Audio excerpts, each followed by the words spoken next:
Habari gani Mwanakeo TV, kama ni mara yako ya kwanza tafadhali subscribe na tano notification. Karibu katika ulimwengu wa siasa. Jina langu ni D wa Keo TV. Kamanda wa polisi kanda maalumu ya Dar es Salaam CACP Jumanne Mulilo ametoa ufafanuzi kuhusu ripoti mbalimbali zinazoendelea za vifo na uharibifu uliotokea wakati na baada ya maandamano ya Oktoba 29 mwaka 2025.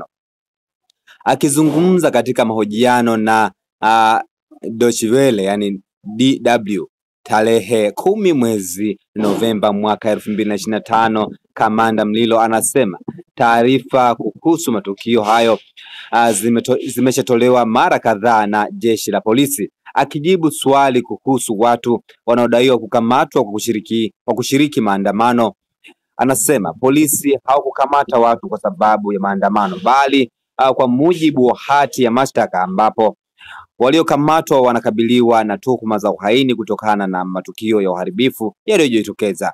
Kuhusu video zinazosambaa mtandaoni zikionyesha raia waliouawa au kujeruhiwa kwa risasi, Mulilo ameeleza kuwa baadhi ya video hizo hazina uhalisia wa eneo na matukio na muda wa matukio.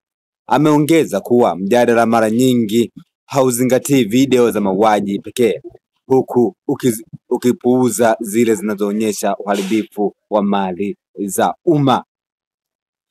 Hayo ni maneno ya kamanda wa kanda maalumu ya Dar es Salaam Jumanne Mulilo.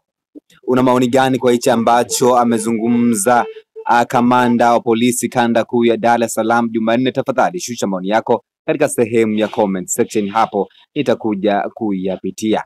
Maoni yamekuwa ni mengi kweli katika mtandao wa Twitter, lakini nataka nisome baadhi ya maoni kadhaa. Huyo kwanza anaitwa anasema majibu mepesi sana.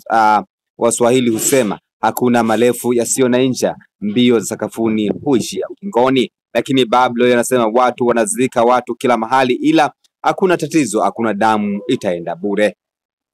Lakini God Save anasema moja ametukana, siwezi kusoma, lakini Idukilo anasema baadhi ya haya amesema zipi halisi na zipi sizo halisi.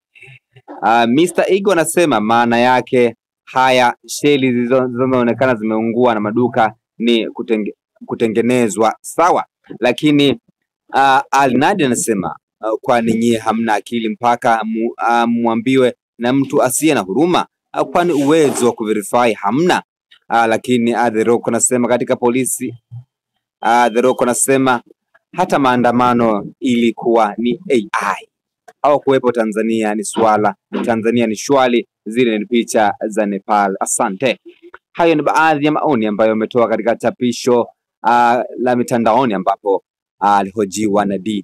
Na maoni gani? Tafadhali shusha maoni yako katika sehemu ya comment section. Jina langu ni D wa Keo TV, tukutane wakati ujao katika masuala ya kisiasa. Bye bye.